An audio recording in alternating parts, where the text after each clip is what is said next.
Welcome all you fellow Arcanists out there to the Frith Guild podcast, where we explore an amazing world full of mystical creatures and their partners. Our hosts are Eric Smith and Scott Wareham, and they'll be your guides along this journey through pirate-infested waters. So grab your Eldrin, strap on your swords, and get ready to defend the seas from evil. Throughout the series, if you have not caught up to the chapters being discussed today, we urge you to hit the pause button, grab your copy of this wonderful book, and catch up. We'll be here when you get back. This week, we'll be exploring chapters 11 through 15 of Dread Pirate Arcanist. Illia discovers that Callisto, the captain of the Third Abyss, who intentionally gave Ridden the Griffin the arcane plague, killed Illia's parents, and fed Illia's eye to his manticore, is going to be on the pirate island of Port Crown. And while Volke visits the Grand Apothecary in Fortuna to get his Wendigo bite treated, Illia takes the opportunity to sneak in and leaves with the deadliest poison in the world, King Basilisk Venom. Guess what she plans to do with it? But before we get into the book, let's look at two more pieces of advice from the series. Step 5 on the Pillar of Ruma says patience. Without it, we cannot see a seed grow into a tree. And step 14 says restraint. Without it, we harm ourselves and our surroundings. With that ominous foreshadowing, let's join Eric and Scott and get into chapters 11 through 15 of Dread Pirate Arcanist. Welcome back to the Frith Chronicles podcast, where we have our co-host Scott with us today. Hey everyone, glad to be here. Another exciting chapter. And today we're going to be going through chapters 11 through 15 in the Dread Pirate Arcanist series. And we're going to kick things off in chapter 11. So starting off, my first thought in this set of chapters, or chapter 11 at least, is Volke is always getting hurt. Like, he got bit by the Wendigo, but actually knows that he's going to get healed this time, right? And I think getting healed is a big one this time. It's a little more physical. Okay, there's somebody out there with magic that can cure this. Instead of just, hey, we're going to go to this random island and we know that there's a apothecary there, so we're just going to go to this random island that nobody knows about.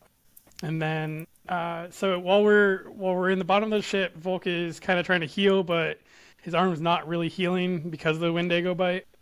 Illia does come down and comes to talk to him because she needs a distraction to get into the Grand Apothecary, and she doesn't really tell us anything about this. She's just like, hey, I need a distraction. And this is kind of something where Volke gets kind of nervous about. Ultimately he does agree because Illia's his sister, right? And I think Luther helps point him in the right direction, and I think this is a cool moment with Luther because you see it's not just right wrong by the rules, it's also stick with your family, stick with your friends. So kind of another dimension to some of the moral standards that he holds himself to. When even Luther does point out, we did something Illia did something for us without question, so kind of should return that favor. So Zelfree finally does come down and he starts to explain kind of what's happening, where they're going to go. And Volke's actually got to play this off like he doesn't know that this happened before. So they finally do get to Fortuna. And this is another point where we get another depiction that Arcanists are actually held to a very high regard. Like, it's not just, oh, they're another person, they're, this, that, and the other. They're held to a high regard by normal Denzians. And people that are not Arcanists, they part the way like the Red Sea, they give nods and they do signs of respect. They get out of the way. They do everything they can to help out Arcanists when they see him. Yeah, and this I think is a great reference point. We spend so much time where all the characters are Arcanists, so you sort of lose sight of how they fit into the broader society. So it's nice to kind of get that glimpse back of comparing them back to their lives beforehand or kind of the broader society. It's nice that she keeps bringing these up on occasion of like, hey, here's normal people, here's non-magical people, here's their respect.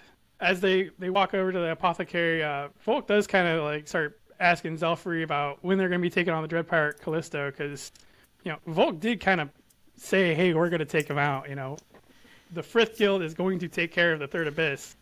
Don't worry about it, Landon. I kind of feel like Volke didn't really have an appropriate place to say that. Same time, I feel like He signed himself up for a lot too. You get the feeling from Zelfree that this isn't just the average ship that you're going to go take on. So he really dug himself into a hole with some of those promises. And even like Zelfree's like, no, absolutely not. We will have nothing to do with this.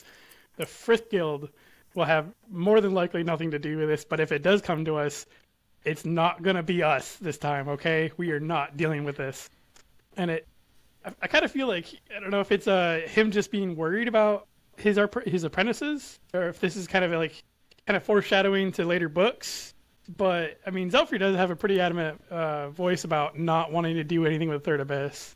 Yeah, and I think it kind of points to two things. One, like you said, Zelfree trying to stay as far away from Callisto as possible, but also a little more insight into this, softer side of Zelfree, where I'm really, really concerned about my apprentices. Like, I need to make sure I lost them in the past and I can't let that happen again. So it's this softer side that you don't get as much in the first book that we really start to see come out. And that's, a great character arc for him.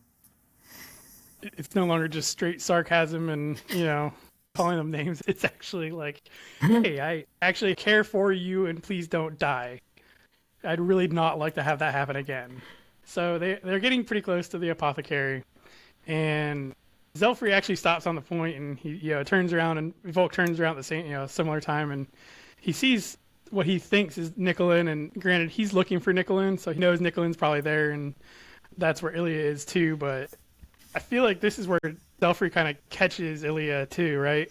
He gives it away a little. He seems like he knows what's going on, but he's holding his cards close to his chest. He doesn't want to call anything out, but it definitely, I think, puts him on edge to look for things kind of, once they get to the apothecary, keeping his eye out and seeing, is something going on that I don't know about.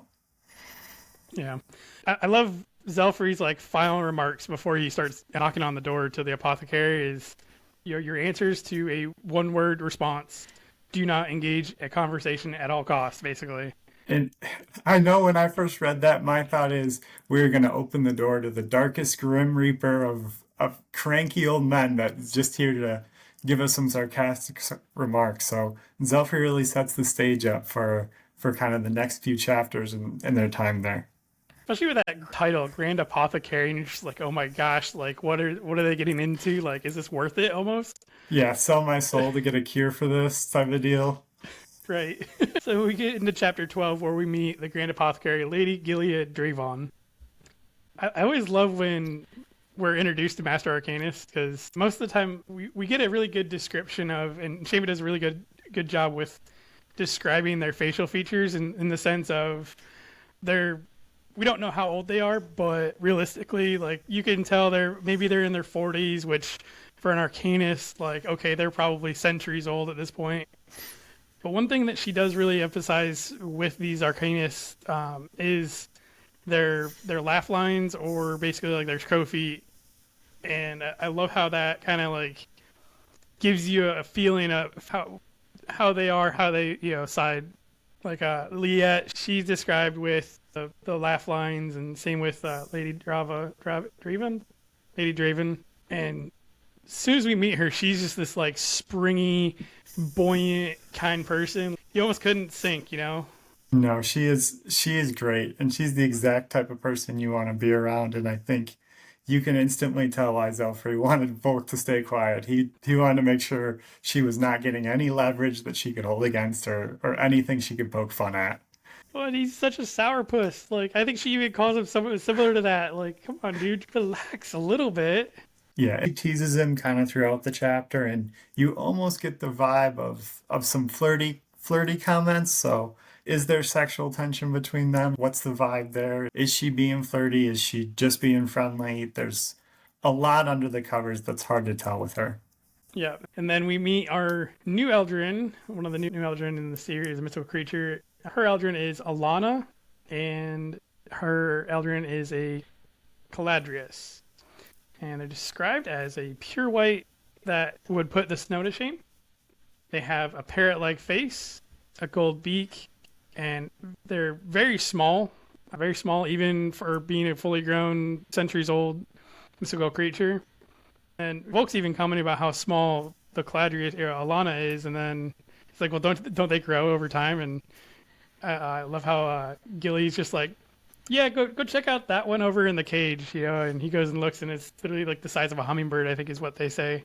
And this is kind of, the second Eldrin that we come into contact with that's known for its healing power. So there's no, direct comparison between the Phoenix and the Caldarius, but it's interesting to see some of the overlap between it and some of the, unique and not so unique abilities that are between the different Eldrin.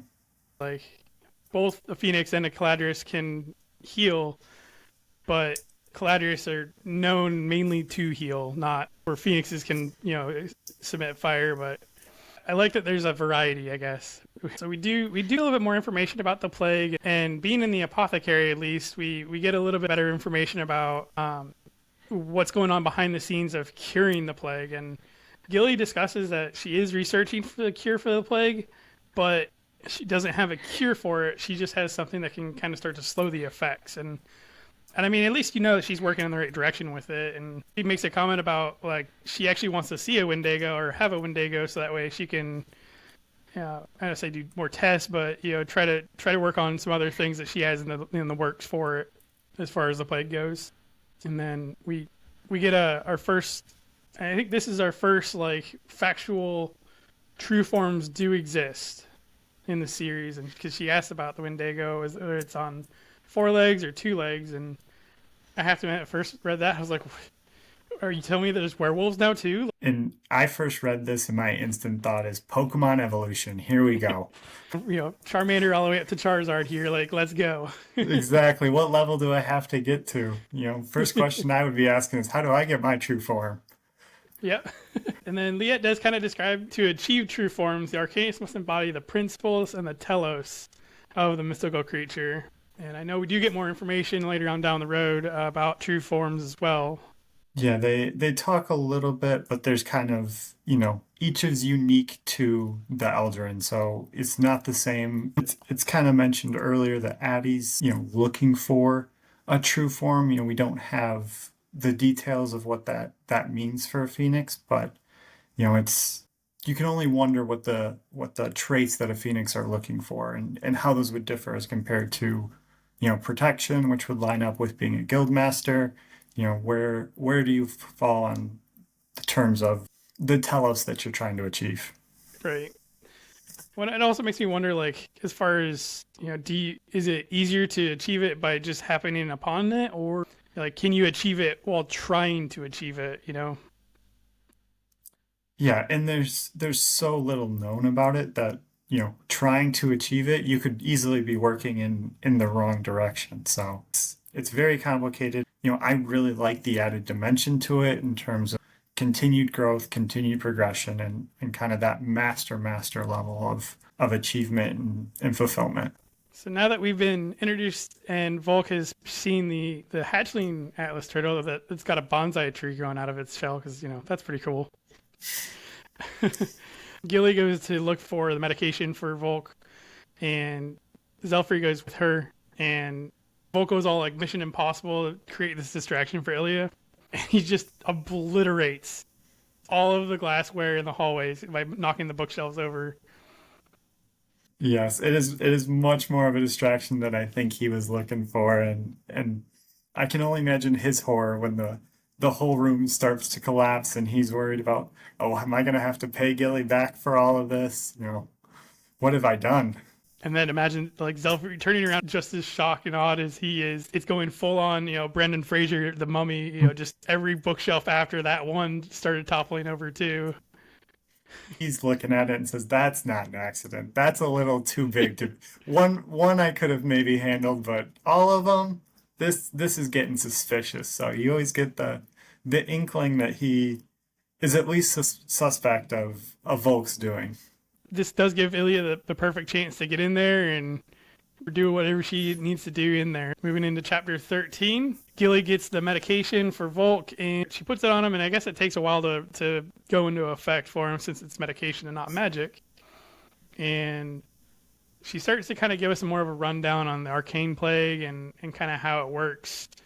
there's an exception to the arcane plague, and that would be like the man-eater Eldrin. They actually have an immunity to blood diseases. And since the arcane plague strictly transfers by blood, that means that they aren't affected by it, nor are they arcanists. And this is one of those moments of like, really? Because the man-eaters are going to be the ones that the pirates have, and the pirates are going to be like, screw it, we don't have to worry about this. You get the feel of that, are all the bad guys going to be immune to the big plague going on? So it's frustrating to find out, but it does bring this cool aspect of, this is tormenting, across the nation and all these Eldrin, but there are these groups that are immune to it. And maybe, Gilly said she wanted to study Wendigo, and that might play a role into it is, that's why they may be immune to it and might be able to help find a cure. Right. And why do the bad guys get all the breaks on things, Like, they don't have to worry about catching the plague. They don't have to worry about this, They don't have to follow laws. Right. They don't follow rules. They can do whatever they want. Gilly's just feeding Zelfree drinks. And, cause, even Zelfree was like, hey, do you have anything stronger than tea? And she's like, yeah, of course. I keep liquor here for you, just in case you stop by. And he starts to chill out and, get happier. But and imagine this is probably like he does every night anyways. But he's actually got a friend to sit down and talk with. And they just sit there and start hashing out the good old days, like way back when they were apprentices or journeymen, before they got all big and important. And at this point, I really wanted a chapter of here's the stories of them together. What adventures did they go on? So it's always one of those interactions where you're like, there's so much more to it. And I just want the juicy details because Gilly seems like such an amazing storyteller. And, whatever she's involved in would always be a grand old time. Well, and I feel like she'd be the one that's like, oh, no, that's not how it happened. Tell it right or I'm going to tell it. She won't let any of the juicy details slip away. Right. Well, then she does kind of go, she, goes with a jab at Zelfree and, asks him, like, hey, when are you going to get married, man? Like, come on. You're getting up there. This is, she's made a few comments along the lines. She's made comments in terms of, flirtatious, and it felt like a little wink, wink, when are you going to get married? I might still be interested. So I found it funny and just kind of some of the awkwardness that Zelfree felt. It wouldn't be a bad matchup right there. She'd be the one busting his balls all the time, and he'd be sitting there getting red in the face because of it. So Volke's straight up bro moment with Zelfree is like, "Hey, is my arm okay now? Like, are we good to go?" And I think that Zelfree definitely has the very great appreciation for Volke for that, especially because he just told Volke that he lost his apprentices previously. He was involved with an apprentice previously, so he probably doesn't want to have to go through any of that conversation with her. Volke always comes in and rescues people in some of the strangest ways, so I think this is just another moment of, as awkward as he can be at sometimes, he definitely picked up the hint of, let's switch this topic to anything else, really. So Gilly does kind of move off to a different topic, and she gives Volke the 5-second how to drift class for imbuing. And I'm so excited about imbuing. I don't know what it is. The blacksmithing part of me would love to do it. Not that I've ever done any blacksmithing, but still one of those fascinations for me. And I love that not only can you have magic, your own magic with your Eldrin, but you can create things. And the description she gives, it's not just creating a sword or a shield. There's a plethora of anything that you can really create, and you can combine different magic and different artifacts from different Eldrin to get different powers or whatever it may be. So really there's an endless possibilities in terms of what can be obtained with the trinkets. It took me back to the childhood of pulling out the Nintendo Power of okay, if I breed these two monsters together, what am I going to get out? If I breed a Ditto and anything else. So we start to exit, and this is several hours later. Night's already fallen, and Volk happens to see Illia just getting back out of the room that she wasn't supposed to be in. And again, I'm not necessarily a Dungeons and Dragons person. I've never played it myself, but I can't help but notice like she would be the perfect rogue. She's got the perfect abilities for it too. The teleportation would just play so nicely into all the sneaking and getting away. So obviously, like Volk does just enough to keep him distracted. Well, actually, Zelfree were actually talking amongst themselves until they realized he was there again. So Volk saves Illia from getting caught again. So we can tell that Guildmaster Eventide is worried because she did contact Gilly before they got there, and this is kind of a part of the reason why I think Gilly kind of trapped him, especially with like, oh, the medication that Volk needed to happen to take some time, and it wasn't an instant thing where they could just be in and out. I'm sure even if it was something like that, Gilly would definitely not portray it as such, just so that they get Zelfree to stay there and kind of open up to her at least, or try to open up to her. She's trying to put him in a situation to deal with everything he's been through, and Gilly's the perfect person for that. So definitely could have taken Volk herself, but felt that this was a great opportunity for Zelfree. Well, and I think they're explaining like Zelfree, Ruma, and Gilly were all apprenticed to the same person. They were all apprentices together. So it would definitely make sense, especially with Gilly being close like that with her and having those, being able to have those stories about Zelfree, Ruma, and her, and being able to just go back to the good old days of when they were young and dumb and could do what they wanted to do and not really worry about it, and give their master Arcanist gray hairs themselves. So as they're leaving the apothecary, Traces actually gives Volke a quick like, hey, can you try to talk to Zelfree here? He likes you. I think a lot of that probably comes from just respect more than anything.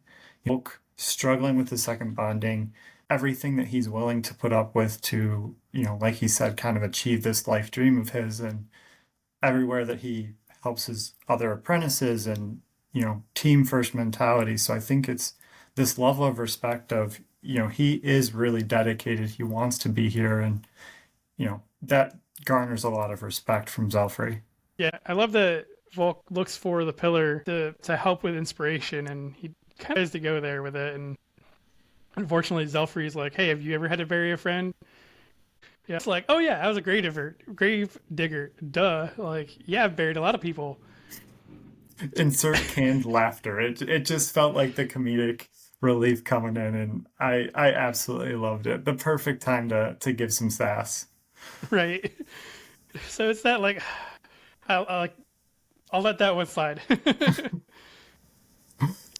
So Volk and Zelfree get back to the manor, and Volk's kind of concerned because Illy's still not back, and he waits up, and I believe it was well past midnight that they actually find out that Illia is back, and Thayer is the one that returns with her because Thayer wanted to make sure Illia got back okay, and Illia was kind of explaining like that she couldn't teleport with the box that she had, and it wasn't like normal wood that she was carrying, so we're like cooing over this box to find out what was it so important that we needed to distract Gilly and completely destroy all of her glassware for. So yes, and Gilly put the hardest protections on that room. They talk about it being locked from both sides and everything else. So you can tell whatever is in the box, it better be good.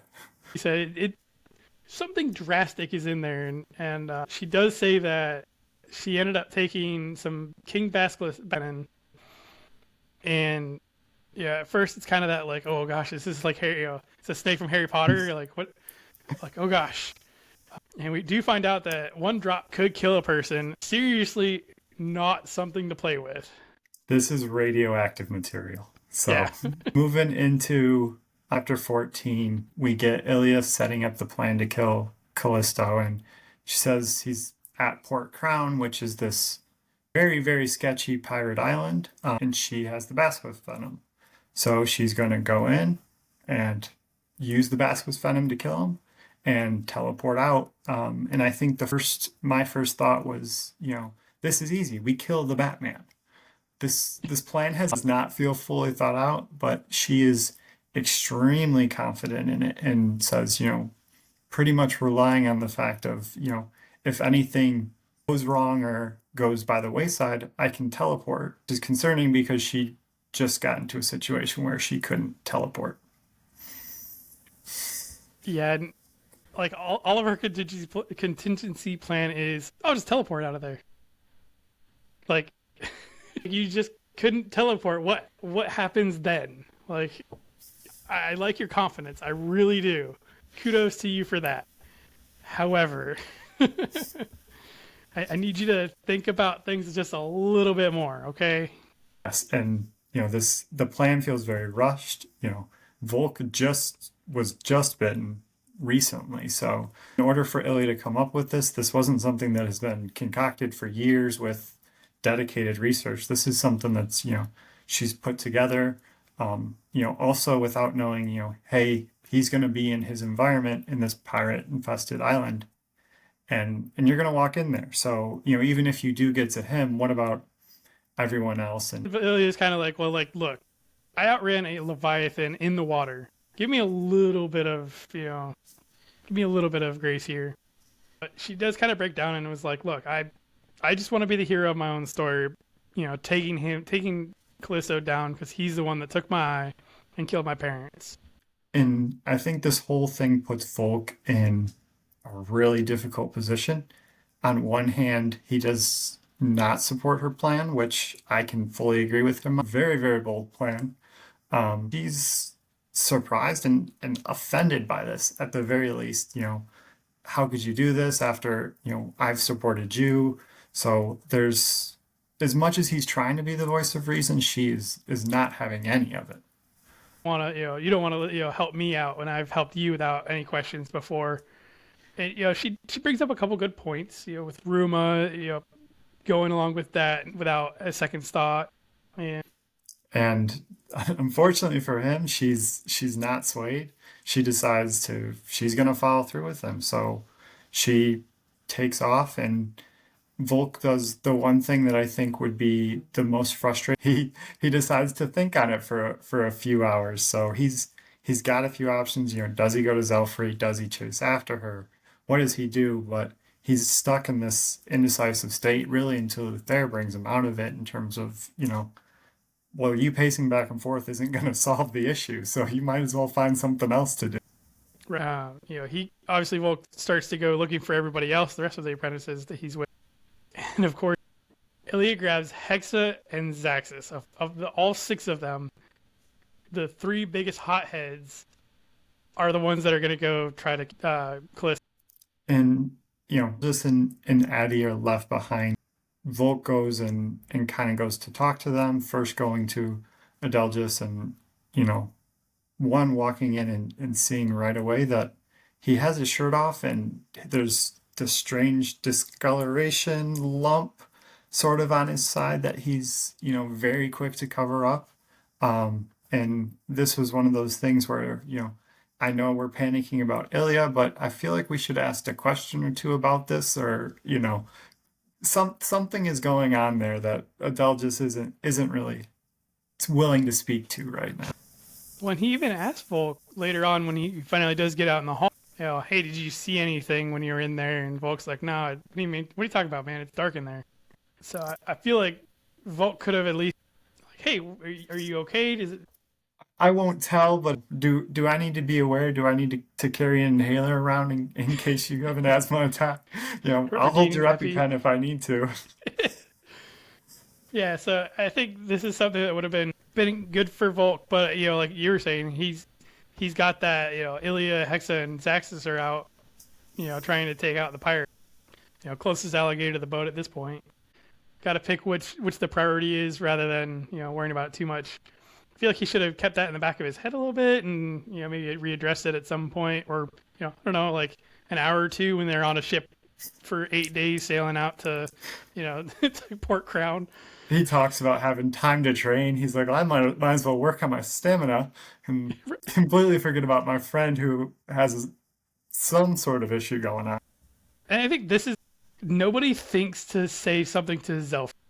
Like, again, understand that this is Ilya's battle, but like, can you imagine Zelfree's like, freaking out later that, and then Zelfree's probably like, where the hell did all of my apprentices go? And he's freaking out, especially because he doesn't meet back up with them for over a week or something like that. So he's probably like, well, they're dead too. And this is just after, he's sitting there thinking, we went through everything to save you from Ruma. Like, I'm on your side and I'll have your back, and I'd be willing to go help Illia if that's what it meant, instead of, punishing you for tattling on her. And I'm sure they're afraid of the snitches getting stitches, but it seems like you'd want some little heavier firepower if you're gonna go take on some pirates. So we do also get some introduction to the King Basilisk, if you want to pick this up.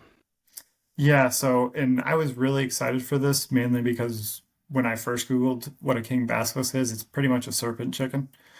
So it has every deadly element you could have. It has, 6 talons, each of which are laced with poison, so one scratch is going to kill you. If you look into its eyes, it's a stone gaze. And then we talk a little bit about, every attribute or ability that the Arcanist gets is along that similar lines of we're going to kill. So they evoke venom. They are, absolutely sought after as a potential assassin, and rightly so. And one of the other cool things that I think it brought up is Volke mentions that they're more dangerous than regular basilisks. So this is, they have, you have the true form Eldrin, but you also have this as kind of an instance of a different class of Eldrin. So it's very similar creature, but it's just on steroids. So, excited to see where else that kind of comes up in the series of, what other kind of enhanced Eldrin are out there.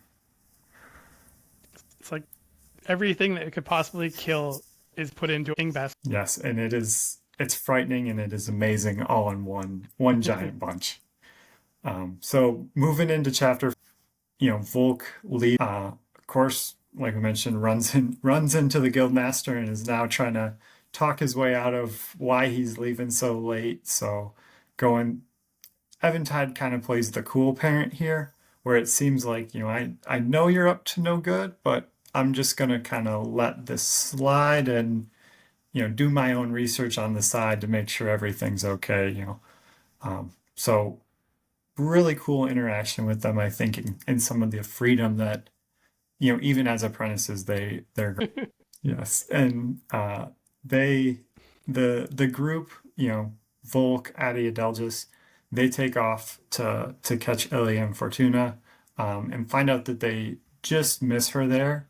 And so the next best option is they charter a merchant ship, which is really just this other, how Arcanists are treated and how they're viewed by society is just another tier above anything else. And when I first read this, kind of my first image is, they're sitting on a little like 4-seater canoe and he's rowing out to the middle of the lake. But no, this turns out to be a merchant ship where they can, train on it, and there's a lot of expense putting forth for them. Well, especially for how long of the trip is going to be. They said it was 8 days. Yeah, they're spending a week at sea. So, and then we also get a little glimpse with Volke talking with Luther about, beating himself up for not going with Illia. Probably should have done something a little bit sooner, but I'll keep that to myself. And then we get Addy, checking in with Volke, and I really like this interaction between them because it just shows kind of another side of Addy that we don't get as much. We get more and more of her personality coming through, and more and more of seeming interest in Volke. A nice little chat between the two of them, and she mentions that even when he was passed out, she was checking in on him. So she's obviously very invested in his well-being. Yeah, and this is one of those moments where I'm just like, yes, here we go. The awkward, unfortunate hero that we have that is just getting terrible luck, that has to go through go through the mud every single time like finally he gets to talk to the and he's not necessarily he's interested in her, but he's not like head over heels like the way that everything else was described back on Ruma. And it's just that like okay, he's finally got this opportunity to talk to her and to get to know her, and she unfortunately does ask about like why he just like deuced out at the Springs. Though that kind of probably been really awkward. Yeah, and he admits that he did it because it was awkward, and it had nothing to do with him. He felt awkward, with Zelfree being there, felt awkward with Zaxxas being there. So he admits this to her, and I think this kind of does a little reassurance for him. It wasn't just me. He felt awkward as well, and I think we see kind of sort of that growth into adulthood of these two people who don't really have much experience interacting in this type of way and are trying to find their way through it, which I think is something we can probably all relate to. I don't know about you, but me, 16 years old, sitting in a hot spring, butt naked with a girl that I kind of liked, I'd probably do the same thing, get the hell out of there, just because I didn't want to be awkward. No, and you can only picture that situation going wrong. So you're sitting there, please don't say something stupid. Please don't say something stupid. I was gonna say is and Addie does say that this is kind of her sign of her rebelling against her mother's wishes. Like she said, even if her mother was there, her mother would not have allowed that. She wouldn't have allowed her to go to the springs to bathe. Yeah, and I think that's, like another piece of it that we can relate to. Addie's rebelling against, some of the way she was brought up in her family, and she really wants to get out, explore the world, and kind of figure things out on her own and not just be boxed in by what her parents are telling her, or what her family is telling her, she's supposed to do. It's nice to see Addie being able to be herself, get out of her bubble, get away from her mom. It's kind of like Addie's going off to college for the first time and, being out from underneath her mom's thumb, Yes, she's getting to experience things, and you can tell she's excited for it. She feels awkward, but she's excited to be out and go on her adventure. We also learn again they've got a week together to spend on this boat, and Volk talks with Adelgis as well, and we learn that he's the one that told Illia what was in the Grand Apothecary, so he knows it through some of the research that his family has done, and his family's very involved in kind of the scientific environment. So he's the one that gave Illia that tip off to it. I feel like Adelgis is starting to turn into Hagrid, I shouldn't have said that. Yes, he's very quickly putting together she did that because of what I told her. So we kind of get some more insight into the work that Illia was putting into. She was pretty much trying to gather as much information as she can. She figured out she was going to have a shot at Callisto, so she was figuring out what's my best odds at getting there. And then we kind of get into some of the Volk doing his training again on this massive cruise ship that he's chartered, and talks with Luther and why do we use a sword? Like, why is that the weapon? When we find out that it was actually Mathis that forged it, and Volk was asking like, well, did it have to be a sword? And Luther just says, well, that's what Mathis kind of was called to. And I think this is kind of something where Volk has a little bit of jealousy with Mathis, just because it's am I going to be able to forge a weapon? And unfortunately Luther's like, well, I mean, I've never had never seen a second botted nightmare with a second weapon. So, and I thought this was a little strange because how many nightmare arcanists are there? How many of them are second bonded? How many of those have you met? So it felt very much and I'm sure Volk took it the same way, as like, I'm missing out on this. We're not really going to explore this option. I guess I'll just continue to use Mathis's second bonded sword that I was regifted for.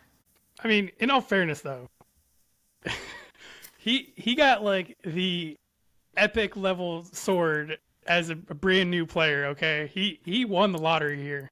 he might have paid for the additional treasure drop, some downloadable content there that he got his hands on. And then the last piece of it, there's this magical wind that brews in, and of course, flying in on it is Zelfree, and trying by all means to figure out what happens, because he knows none of what's going on. All he knows is all the apprentices have left the island. They've taken off. I'm tracking them for weeks now at this point of trying to get up to him and going to Volke, really asking what is going on here. I can only imagine Volk's reaction when he turns around and sees Zelfree standing on the ship, like, oh crap. Yes, he's facing his worst nightmare at that point. And Volke kind of goes into it and explains, Illia needs to kill Callisto. This is kind of the story behind it. This is how she lost her eye. This is how she lost her family. And Zelfree, I think, not surprisingly, agrees that he's going to go help. He, again, has this care and love for his apprentices that he doesn't want to see him get hurt. He does not want to see anything happen to her. So even though he wanted so badly not to take on Callisto, when they're at the apothecary, he's willing to flip that on its head if it means, going and saving Illia. Yep. And that ends chapter 15, or ends off where chapter 15 does. All right, and that's where we're going to end today's episode. I want to thank everybody for listening today. I want to give a special shout out to Dan Mackison, who is our editor that has joined the team as well. You can find the podcast on Podbean, Google Podcast, iTunes, Apple Podcast. You can find us on, we are posting videos to YouTube as well, just in case y'all want to see our bright and smiling face. I also want to give a huge shout out and thank you to the Frith Chronicles fandom again, because most of the information as far as the bestiary section goes, a lot of the images that Dan is using for the YouTube channel, or as far as some of the earlier videos that I released that don't have actual video with, he's actually using images from there, the fan art from there. So just want to give a huge shout out to the Frith Chronicles fandom as well. And you can get in touch with us on frithguildpod@gmail.com, or go to Facebook and message us on the Facebook page. Scott, do you have anything else you want to? No, the Facebook works. So we're looking forward to hear. And similarly, if you do have questions or other things you'd like to see or hear us talk about, send us a message. We'd like to, get your thoughts on those. Sounds good. Thank you, everyone. All right. Thank you.